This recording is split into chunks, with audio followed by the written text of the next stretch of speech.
नमस्कार मित्रों, अपने चैनल में सभी श्रोताओं का स्वागत करता हूं। आज लेकर आया हूं विश्व प्रसिद्ध साहित्यकार और कहानीकार रूसी लेखक अंतोन चेखव द्वारा रचित एक कहानी क्लर्क की मौत और साथ में एक छोटा सा संस्मरण। इस संस्मरण को मैक्सिम गोर्की ने लिखा है अंतोन चेखव के लिए। पहले संस्मरण फिर कहानी। क्षुद्र जीवन की त्रासदी को चेखव जैसी तीक्ष्णता और स्पष्टता से कोई नहीं समझता था और उनसे पहले किसी ने भी लोगों को इतनी निर्ममता और सच्चाई के साथ यह नहीं दिखाया था कि अपने अंधेरे एक रस रोजमर्रा के जीवन में वे किस तरह उदासी और निर्लज्जता के बीच जिए चले जाते थे। तुच्छता उनकी सबसे बड़ी शत्रु थी। वह सारी जिंदगी उससे लड़ते रहे। वो उस पर हंसते थे और बिना किसी उत्तेजना के उस पर अपनी धारदार कलम चलाते थे। जीवन की छोटी छोटी बातों में निहित दुखद कटु अर्थ को जितनी बारीकी और स्पष्टता से चेखव समझते थे वैसे और कोई नहीं समझता था। उनसे पहले कोई भी लोगों को उनकी बेढब कूपमंडू की जिंदगी का शर्मनाक और नीरस तस्वीर इतनी निर्मम सच्चाई से नहीं दिखा सकता था। लेखक की बुद्धि शरद ऋतु के सूरज की भांति निर्मम स्पष्टता के साथ ऊबड़ खाबड़ रास्तों, टेढ़ी मेढ़ी गलियों, तंग और गंदे मकानों पर प्रकाश डालती है। इन मकानों में दीनहीन तुच्छ लोगों का ऊब और काहिली से दम घुटा जाता है और वे चूहों जैसी अपनी निरर्थक उनीदी भागदौड़ में लगे रहते हैं। इस निर्बल नीरस लोगों की भीड़ के पास से एक बुद्धिमान, हर बात की ओर ध्यान देने वाला आदमी गुजरा।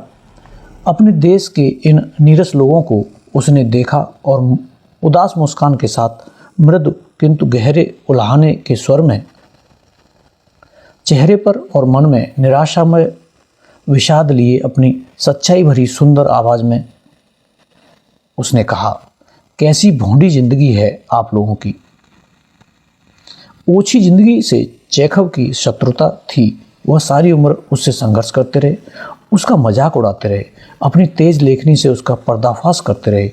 चेखव ओछेपन की काई वहाँ भी ढूंढ लेते थे जहाँ पहली नज़र में लगता था कि सब कुछ बहुत अच्छा है, सुविधाजनक है, यहाँ तक कि शानदार है। और ओछी जिंदगी ने उनसे इसका बदला भोंडी हरकत से लिया। उनका शव, एक कवि का शव, ओएस्टर ढोने के डिब्बे में रख कर लाया गया। ओछी जिंदगी ने उनसे इसका बदला भोंडी हरकत से लिया। उनका शव, एक कवि का शव, ओएस्टर ढोने के डिब्बे में रख कर लाया गया। मालगाड़ी के इस डिब्बे का मैला हरा धब्बा मुझे थके मांदे शत्रु पर विजयी हो गई ओछी दुनिया की विशाल मुस्कान लगता है। और बाजारू अखबारों में असंख्य संस्मरण, दिखावे भरी उदासी, जिसके पीछे मुझे शत्रु की मृत्यु पर मन ही मन खुश हो रही उस ऊंची दुनिया की ठंडी सड़ांध भरी सांस का एहसास होता है। मित्रों, अभी प्रारंभ होती है अंतोन चेखव की कहानी क्लर्क की मौत। अभी तक आपने सुना मैक्सिम गोर्की द्वारा लिखा एक संस्मरण जो उनके जीवन और उनके अंतिम दिनों के विषय पर था। एक सुंदर रात को क्लर्क इवान अव्वल दर्जे की दूसरी पंक्ति में बैठकर दूरबीन की मदद से लक्लोचेस द कार्निवल का आनंद ले रहा था। वह खेल देख रहा था और अपने को सबसे सुखी मनुष्य समझ रहा था जब यकायक कहानियों में यकायक एक घिसा पिटा शब्द हो गया है। किंतु लेखक सही ही हैं, जिंदगी अचंभों से भरी है। तो यकायक उसका चेहरा सिकुड़ गया, उसकी आंखें आसमान की ओर चढ़ गईं, उसकी सांसें रुक गईं। वह आंखों से दूरबीन हटाकर अपने स्थान पर दोहरा हो गया और आँख छीं। कहने का मतलब यह कि उसे छींक आ गई। यूँ तो हर किसी को जहाँ चाहे छींकने का हक है, किसान, थाने के दरोगा, यहाँ तक कि प्रिवी काउंसिल के मेंबर तक छींकते हैं। हर कोई छींकता है, हर कोई। इवान को इससे कोई झेप नहीं लगी। रूमाल से उसने अपनी नाक पोंछी और एक शिष्ट व्यक्ति होते हुए अपने चारों तरफ देखा कि कहीं उसकी छींक से किसी को असुविधा तो नहीं हुई। और तभी वह सचमुच झेप गया, क्योंकि उसने एक वृद्ध व्यक्ति को पहली पंक्ति में अपने ठीक आगे बैठा हुआ देखा, जो अपनी गंजी खोपड़ी और गर्दन को दास्ताने से पोंछ रहा था और कुछ बड़बड़ाता जा रहा था। इवान ने उस बूढ़े को पहचान लिया कि वह यातायात मंत्रालय के सिविल जनरल ब्रिजालोव हैं। मैंने उनके ऊपर छींका है, इवान ने सोचा। वह मेरे अफसर नहीं है, यह सही है, किंतु तब भी यह कितना भद्दा है। मुझे माफ़ी मांगनी चाहिए। हल्के से खांसकर इवान आगे झुका और जनरल के कान में फुसफुसाया, मैं क्षमा प्रार्थी हूँ महानुभाव, मैं छींका था। मेरा यह मतलब नहीं था कि अजी कोई बात नहीं, कृपया मुझे क्षमा कर दें, मैं यह जानबूझकर नहीं हुआ था। क्या तुम चुप नहीं रह सकते? मुझे सुनने दो। कुछ घबराया हुआ इवान झेप में मुस्कुराया और खेल की तरफ मन लगाने की कोशिश की। वह खेल देख रहा था, किंतु उसे आनंद नहीं आ रहा था। बेचैनी उसका पीछा नहीं छोड़ रही थी। मध्यांतर में वह ब्रिजालोव के पास पहुंचा। थोड़ी देर के लिए उनके आसपास घुमा फिरा और फिर साहस बटोरकर मिनमिनाया, हुजूर, मैंने आपके ऊपर छींक दिया, मुझे क्षमा करें। आप जानते हैं मेरा यह मतलब नहीं। अरे बस, मैं तो उसे भूल भी गया था। छोड़ो अब इस बात को, जनरल ने कहा और बेसब्री में उसका अधर फड़कने लगा। कहते हैं कि भूल गए हैं, लेकिन आंखों में विद्वेष भरा है। इवान ने जनरल की ओर संदेह की नज़रों से देखते हुए सोचा, और बात नहीं करना चाहते। मुझे उन्हें अवश्य समझना चाहिए कि मेरा यह मतलब नहीं था। यह कि एक स्वाभाविक चीज़ है, नहीं तो शायद वह यह सोच बैठें कि मैं उन पर थूकना चाहता था। अभी भले ही वह ऐसा न सोचें, लेकिन बाद में शायद सोचने लगें। घर पहुंचकर इवान ने अपनी पत्नी को अपने अभद्र व्यवहार के बारे में बताया। उसे लगा कि उसकी बीवी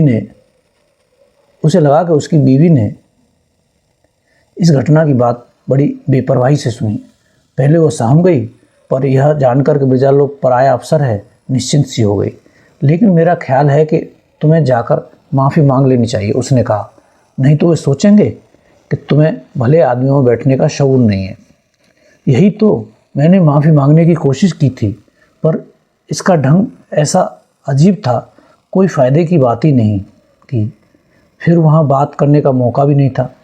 अगले दिन इवान ने नई वर्दी पहनी, बाल कटवाए और ब्रिजालोव से माफ़ी मांगने गया। जनरल का मुलाकाती कमरा प्रार्थियों से भरा हुआ था और जनरल खुद अपनी अर्जियां सुन रहा था। उनमें से कुछ से बात करने के बाद जनरल की निगाह उठी और इवान के चेहरे पर जा अटकी।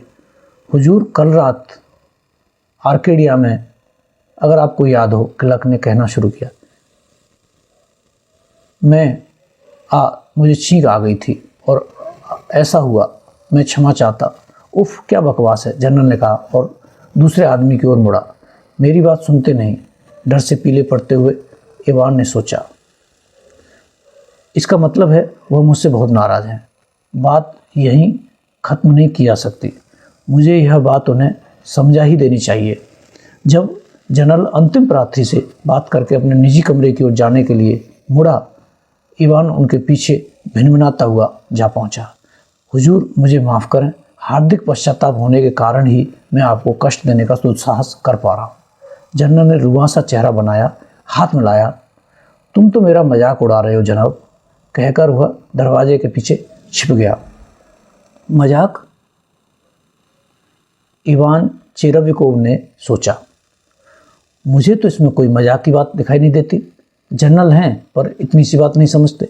बहुत अच्छा, मैं इस भले आदमी को अब अपनी क्षमा प्रार्थनाओं से परेशान नहीं करूँगा। भाड़ में जाएं वह, मैं उन्हें एक पत्र लिख दूँगा। मैं अब उनके पास जाऊँगा नहीं। हाँ, मैं नहीं जाऊँगा बस। ऐसे ही विचारों में डूबा इवान चेरेव्कोव वापस घर पहुंचा, पर उसने पत्र नहीं लिखा। उसने बहुत सोचा विचारा, लेकिन वह यह नहीं तय कर पाया कि बात किन शब्दों में लिखी जाए। अतः अगले दिन फिर उसे मामला साफ करने के लिए जनरल के पास जाना पड़ा। श्रीमान, मैंने कल आपको कष्ट देने की जो हिम्मत की थी, उसने कहना शुरू किया। अब जनरल ने उस पर प्रश्नसूचक निगाह डाली। आप पर हंसने के लिए नहीं, जैसा कि हुजूर ने कहा, मैं आपके पास माफ़ी मांगने आया था कि आपको मेरी छींक से कष्ट हुआ। जहाँ तक आपका मजाक उड़ाने की बात है, मैं ऐसी बात कभी सोच भी नहीं सकता। मैं यह हिम्मत कैसे कर सकता हूँ? अगर हम लोगों के दिमाग में ऐसे व्यक्तियों का मजाक उड़ाने की बात घर कर जाए तो फिर सम्मान की भावना कहाँ रह जाएगी? बड़ों की कोई इज्जत ही नहीं रह जाएगी। निकल जाओ यहाँ से। गुस्से से कांपते लाल पीले हो जनरल चीखा। भय से स्तंभित हो चेरेव्कोव फुसफुसाया। क्या? पैर पटकते हुए जनरल ने दोहराया। निकल जाओ। चेरेव्कोव को लगा जैसे उसके भीतर कुछ टूट सा गया हो। लड़खड़ाते हुए पीछे चलकर वह दरवाजे तक पहुंचा। दरवाजे से बाहर आया और सड़क पर चलने लगा। वह न कुछ देख रहा था न सुन रहा था। संज्ञा शून्य, यंत्र चालित सा वह सड़क पर बढ़ता गया। घर पहुंचकर वह बिना वर्दी उतारे जैसे का तैसा सोफे पर लेट गया और मर गया। मित्रों, अंतोन चेखव ने यह कहानी, जो एक छोटी कहानी है, 1883 में लिखी थी। धन्यवाद।